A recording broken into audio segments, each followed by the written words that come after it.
meu nome é Alexandre Martins e você está no canal Preparador Anônimo. Seja bem-vindo. Dando continuidade a mais um vídeo aqui do nosso estudo sobre os 6 pilares da sobrevivência, abordamos 2 pilares em um vídeo só anterior. Agora vamos abordar o pilar número 4, segurança.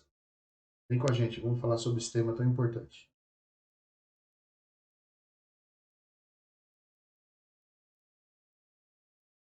Quando nós falamos de segurança, é um tema que quase não é muito discutido com relação a preparadores brasileiros, a preppers, porque é um tema do qual nosso costume, nossos valores, eles acabam não tendo muito controle, muito contato, não vão muito de encontro a isso aí. Nós somos uma nação e quando nós falamos de esporte, nós falamos pouquíssimo de caça e pesca. Então, esse quesito de segurança também está sendo muito visto, está muito em voga agora, né? Quando algumas liberdades estão sendo cerceadas e a gente começa a acordar para algumas realidades. Mas, enfim, isso é extremamente importante. Segurança é uma categoria mais ampla e controversa desse grupo de estudos aqui. Quando trazemos esse conceito para a nossa realidade brasileira, ele cobre muitas áreas, ele tem muitas abrangências. E o que isso significa? Ele é muito controverso na nossa realidade porque ele é muito mal visto. Criou-se uma cultura de não segurança, em que o Estado é obrigado a cuidar de mim, em que eu terceirizo a minha segurança para outros. Isso é extremamente errado. Esse termo de segurança cobre muitas áreas e inclui alguns dos equipamentos mais icônicos em que a maioria das pessoas não associa ou outros associam a preparação ou até esportes. Enfim, é muito controverso. Em primeiro lugar, é imperativo ganhar senso tático. Tá? A visão de segurança, o senso tático, treinar não só com relação aos equipamentos, mas a sua visão, a sua intenção e a sua preparação. Isso é muito importante. Pesquisar e ganhar senso tático. Entender que seu ambiente, se você quiser sobreviver, ele tem que ser dominado por você. Você tem que dominar o seu ambiente. Muitas vezes, livros de sobrevivência e revistas recomendam a aquisição de familiarização e treinamento com armas de fogo para os interessados em preparação de emergência. Eu recomendo com muita veemência que todo preparador, todo sobrevivencialista tenha e adquira conhecimento com armas de fogo. Uma arma de fogo, ela não é o demônio como se pinta. A arma de fogo ela é um equipamento de defesa. O meu finado pai era pregoava, era um caçador, ele me ensinou a atirar desde cedo. Ele dizia o seguinte: a gente usa uma arma em 2 condições, para me defender e para me alimentar. Ponto. O sobrevivencialista ele tem que entender que a sua defesa, a sua autodefesa, ela é primordial. Ninguém é responsável pela sua segurança. Você sim. Ponto. Ter uma arma de fogo não significa que você vai sair por aí no Velho Oeste atirando em todo mundo igual um retardado. Ter uma arma de fogo significa que você vai ter uma responsabilidade muito maior do que você já tem. Porque você tem um equipamento de defesa e de caça. E você tem a prioridade e a obrigação de saber controlá-lo e usá-lo de forma adequada, lá adquirindo aquele senso tático. Não é porque eu tenho uma arma de fogo que eu sou um assassino em potencial, muito pelo contrário. Eu sou uma pessoa capacitada a impedir situações como essa, como a gente já viu por aí afora. O nosso maior problema é como se pinta a demonização das armas de fogo no Brasil. Então, hoje em dia nós temos aí um volume maior de pessoas se equipando, se armando e treinando, e os índices de criminalidade despencando proporcionalmente. Isso é fato, não é fake news, não é as porcarias que a gente escuta por aí na mídia. Eu recomendo que as pessoas treinem, se capacitem, tenham autoconfiança e entendam o que é autodefesa. Pouco ou nenhuma orientação sobre como empregar armas de fogo taticamente e eficientemente. Isso acontece com as revistas e livros, porque não é numa revista e não é em um livro que você vai aprender a manusear de forma adequada, a treinar senso tático. É na prática, se filiando a um bom estande de tiro, tendo aulas com profissionais capacitados que possam te dar uma ideia te dá um conceito de responsabilidade e interatividade com o equipamento em si, em que você vai ter a obrigação tácita de conhecer, usar, fazer a manutenção e ter total responsabilidade no seu emprego e empenho. Então, é um equipamento sério, assim como uma faca, assim como um carro, ela tem que ter o mesmo nível de responsabilidade e respeito durante o seu manuseio, conservação, treinamento e etc. Então, são coisas muito sérias. Assim como a palavra que sai da boca, um tiro não volta também. Então, você tem que ter essa total responsabilidade no manuseio, no treinamento, enfim. Você é responsável por ela, no porte e na posse. Não se interfere, não se empreita e não se passa para ninguém essa responsabilidade. Ela é sua. Aqui nós temos uma foto do sonho de todo sobrevivencialista, né? Você tem três tipos de equipamento de defesa. São armas de diversos calibres que você atende às suas necessidades de segurança. Passando desde por pistolas, armas curtas, armas de defesa de grosso calibre, uma calibre 12, e um HK-416, seria um 556, seria um fuzil de assalto. Hoje em dia, são pouquíssimos os abnegados ainda no Brasil que têm capacidade de ter esse conjunto de equipamento para sua autodefesa, seu treino, etc. Aqueles que puderem, tenham, não hesitem. Enquanto outros pilares, como comida, água e abrigo, às vezes terão prioridade, quando você está em um ambiente hostil, o pilar da segurança é o mais crítico que todos os outros. E o pilar da segurança, ele também dá suporte à obtenção de todos os outros. Ele possibilita que você tenha acesso aos outros de forma segura. Qualquer item, técnica ou equipamento que você precise para garantir que a sua segurança física e a proteção do seu grupo devem estar organizados dentro desse pilar. Embora os tipos e a seleção dos equipamentos em cada pilar sejam variados de acordo com cada indivíduo, a necessidade visual ou conhecimento de cada indivíduo, expressa-se muito mais conversa e debate. A segurança é uma área sobre a qual ouvimos as opiniões e posições de todos os apaixonados. Isso as pessoas têm, vamos dizer assim, uma ideia, têm assim conceitos muito apaixonados, assim como é na sobrevivência. Pessoas querem mais ter por ter do que ter para se capacitar. Então, esse conceito tem mudado ultimamente, graças a Deus, com treinamento, com acesso à informação de segurança, informação de qualidade, em que o preparador ele entende que aquilo já não é mais um bem como um carro para ficar ostentando, etc. Até mesmo os CACs mais apaixonados, hoje eles sabem que aquele equipamento ele tem agregado a ele uma carga de responsabilidade ética, moral e técnica muito alta. Então, a gente tem observado aí os índices de acidente, manuseio, essas brincadeiras com esse tipo de equipamento, digamos assim, diminuindo, quase zerando, levando em conta que a legislação, além de ser uma coisa muito premente, muito séria, que devia ser mais séria ainda, as pessoas acabam adquirindo que o senso técnico, o senso prático, responsabilidade, isso é extremamente importante. Que mais a gente pode falar disso aqui? A única exceção em que se diz respeito à capacidade de planejamento, habilidades e equipamentos para lidar com ataques violentos específicos contra você e o seu grupo. É nesse quesito aqui que você vai se defender. Nesse quesito aqui que você vai conseguir se manter, seja lá em que condição for. Eu tenho aqui alguns exemplos de armas voltadas exclusivamente para a sobrevivência e sobrevivencialismo. São equipamentos que são desenvolvidos para essa atividade, tanto para a caça de pequenos animais quanto para a defesa. O fato é que, quanto mais profunda for a emergência, maior será a necessidade de proteger sua área operacional, seus estoques, equipamentos e a vida daqueles que estão no seu grupo. Quanto mais tempo decorrer a emergência, maior a necessidade e as visões das pessoas, enfim.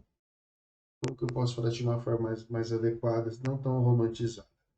Vamos dizer que você tem aí 12 meses de sobrevivência e o tempo já se passou e as condições tendem a não voltar ao que era, e você tem muita gente em grandes centros esperando um milagre acontecer, e as pessoas acabam tendo que, elas acabam se predando umas às outras, o ser humano acaba tomando algumas atitudes que ele não tomaria no seu dia a dia, acaba atacando outras pessoas para obtenção de recursos para sobreviver mais um dia, enfim. É nesse quesito aqui da segurança em que você vai ser a vítima ou o sobrevivente. Então, nesse quesito, cabe lembrar o seguinte: não é toda pessoa que tem condição física, tal, psicológica, de repelir um ataque com força letal. A consequência desse ato, ela tem um custo muito grande, não só do ponto de vista jurídico, mas do ponto de vista humano, porque ela acaba afetando a forma com que a pessoa até sobrevive, que a pessoa vive, porque esse custo, essa cobrança de tirar uma vida, ele é muito alto. Então, é uma condição pontual, quase que limítrofe entre a sanidade humana e a bestialidade. Então, esses paradigmas, que simplesmente vou sair dando tiro, vou proteger o que é meu, é mentira. Você pode ter toda a capacitação, toda a técnica e hesitar no momento exato e você acabar sendo vítima das suas próprias intenções. Então, é uma condição muito controversa. E o senso tático, autoconhecimento, autopreservação, eles têm que estar afinados e em consonância. Porque depois que você começar, não tem como parar e pedir desculpas. Principalmente numa questão extremada, em que a sociedade já foi para o vinagre, segurança pública já não existe mais, e é literalmente uma terra de ninguém. Então, nesse conceito, entre você querer descobrir se você quer ficar vivo ou não, é uma questão única de instantes, de como você responde a uma agressão. Lógico, existe aquela condição do uso progressivo da força, mas existem alguns casos em que este uso progressivo da força ele não cabe, principalmente quando você tem os seus suprimentos, os seus equipamentos expostos a uma pessoa que pode trazer uma quantidade muito maior de indivíduos que vão saquear você, que vão te depredar de suas condições. Então, existe esse fator. Eu cesso a ameaça presente e futura ou corro risco? Então, é nesse ponto de ruptura em que você tem definido a sua chance de sucesso e fracasso, baseada em uma atitude em que a resposta dessa atitude vai andar com você o resto da sua existência. Então, por isso é extremamente importante você entender os conceitos de segurança. Não é um filme em que você estrala o dedo e o indivíduo simplesmente esquece o que ele viu. Então, é uma questão única, exclusivamente de que vou cessar aquela ameaça presente e futura, vou preservar os meus ou vou correr o risco. Muito complicado.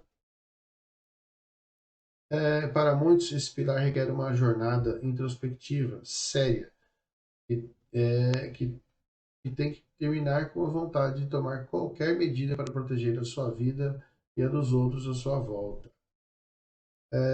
Seus preparativos, etc., terão sido uma perda de tempo e esforço, gasto, dinheiro, etc., se você simplesmente, na primeira necessidade, na primeira dificuldade, você simplesmente ceder e entregar tudo sem lutar. Ainda dentro da visão brasileira, temos fatores que podem inviabilizar esse pilar, fatores que vão desde a legislação vigente, que passa pela mentalidade pessoal de pessoas e grupos, e vai acabar na ponta de ação de um indivíduo, sem opção de defesa, e obrigado a improvisar diante de pessoas que não se importam com as leis e regras de sociedade. Tá? Quando nós falamos de a lei do desarmamento, tal, isso é uma falácia imbecilizada em grau máximo, porque você desabilita e incapacita de defesa o cidadão cumpridor de leis e deixa que todo o marginal meliante, toda a escória da sociedade tenha uma força enorme sobre você, e onde o Estado não se mantém. Segurança também abrange a seleção de armas de fogo para uso e fim adequado. Uma boa arma de sobrevivência deve ser versátil e capaz de fazer várias coisas, tá? Atender várias opções. Rifles de ar são bons para a prática e treinamento e o tiro fundamental. Arma de pressão, calibre chumbinho ou 22, além da caça de pequenos animais. O rifle 22 também pode ser a solução para muitos arcos compostos, bestas e balestras, pistolas ou rifles de médio e longo alcance, um rifle de caça com luneta de alta potência, espingardas. É, tem pontos positivos e negativos, considerados que cada arma tem a sua necessidade e o seu treinamento adequado. Sem contar que a arma de fogo sem munição não funciona. Então existe também essa necessidade de se lembrar desse detalhe. Assim como a lanterna não funciona sem pilhas, a arma de fogo também não funciona sem munição. Tá? A compreensão tática de um campo de batalha é a capacidade de empregar múltiplos sistemas de armas em um esforço coordenado para vencer, destruir ou repelir o inimigo não é fácil. Leva centenas de horas de ensaio, de exercícios, de combate simulado, além de tornar proficiente em lutas táticas e manobras. Não é porque eu tenho e atirei 2 vezes no instante que eu sou proficiente. Eu tenho aqui uma tabela das 7 armas preferenciais que o sobrevivencialista mundo afora tem acesso e dão preferência. Você pode ver que não tem nada assim tão destrutivo que você fala, são armas de guerra empregadas. Mentira. Se você falasse de jornalismo barato que não tem o que fazer da vida. Então, uma pistola, um rifle de caça 10-22, um rifle também de caça de pequeno calibre 22, uma espingarda calibre 12 para caça em suas duas versões. Eu tenho os dois últimos, que são rifles, tá, de defesa, rifles de assalto. Por que que o sobrevivencialista teria um rifle de assalto? Se você estiver em um sítio, num retiro, onde 5 ou 6 pessoas armadas vierem para cima de você tentando roubar seu estoque e que corram em risco a vida de seus filhos, sua família, em que vocês serão massacrados, você vai entender para que serve um fuzil de assalto. Combate próximo, aquele combate em que você praticamente sente o cheiro do hálito do seu inimigo, CQB, o Close Combat Quarter, é uma habilidade totalmente diferente de qualquer, requer milhares de horas de treinamento. É aquele combate próximo, em que você acaba olhando no olho do seu inimigo. Tá? Instintos, reflexos, exercícios de limpeza de estrutura, limpeza diária, fatiar, aquela famosa entrar no ambiente, e ambiente por ambiente, limpando o ambiente, tanto para você manter a sua segurança quanto para a aquisição de suprimentos, é fundamental.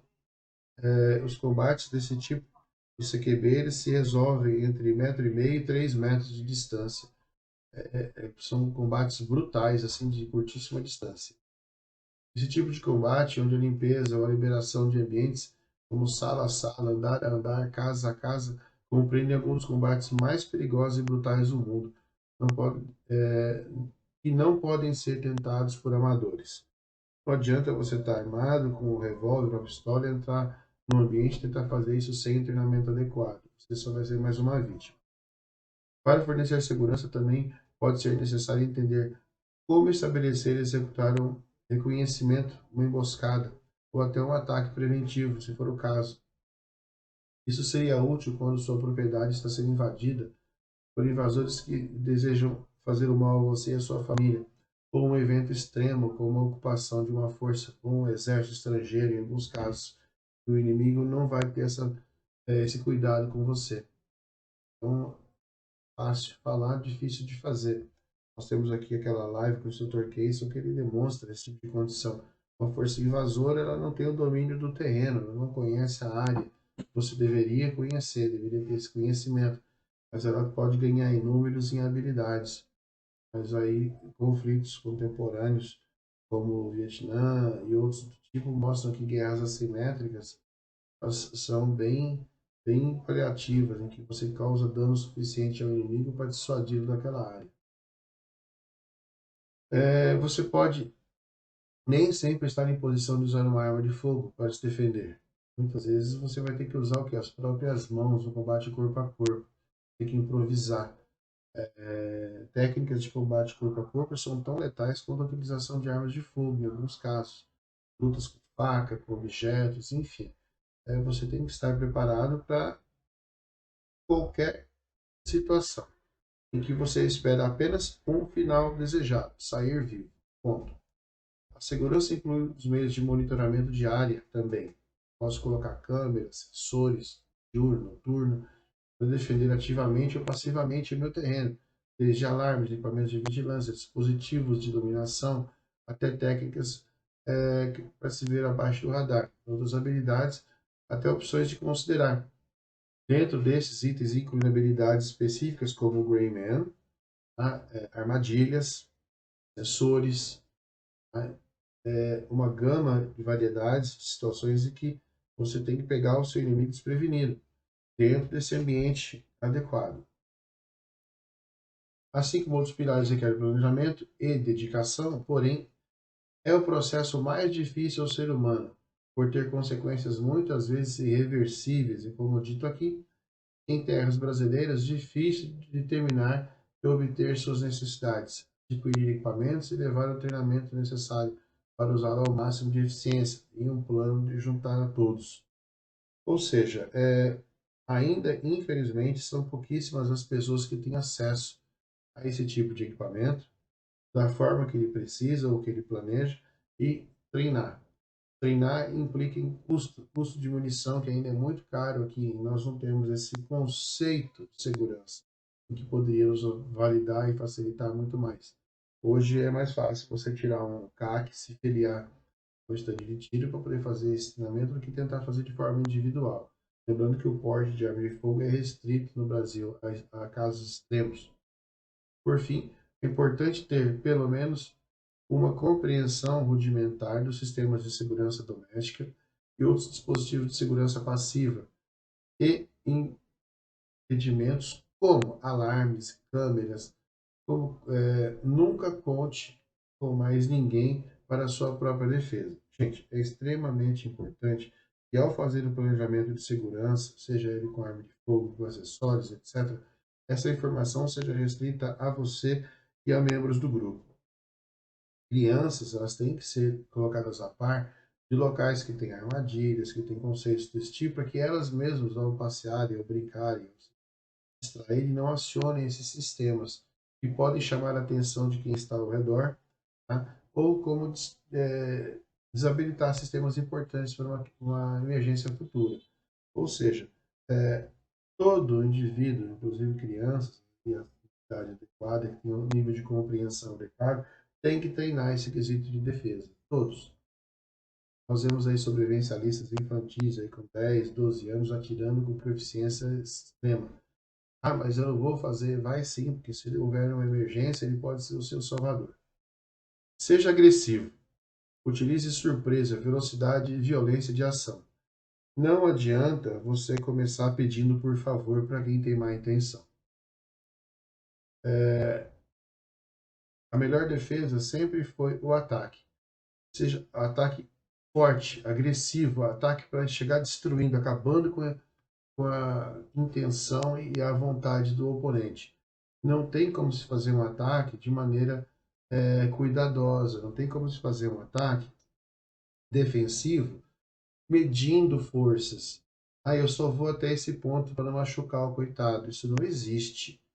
Tá? Se a pessoa tem a intenção de invadir o seu refúgio, roubar o que você tem, molestar a sua família, matar você, etc., a resposta não pode ser nada diferente do mesmo. Então, se alguém tiver que padeça o agressor. Então, nunca comprometa a segurança e você pode sobreviver para ver mais um dia. Ou seja, se vai fazer, faça bem feito, faça direito. Essa seria a realidade. Então, nesse vídeo da segurança, eu quero deixar claro para vocês o seguinte: a sua segurança é responsabilidade sua. Nesse modo de estudo aqui, dos 6 pilares, a segurança é fundamental. Bom, agradeço a atenção de vocês. Vamos partir para o próximo vídeo, para a gente continuar o nosso estudo. Forte abraço, obrigado.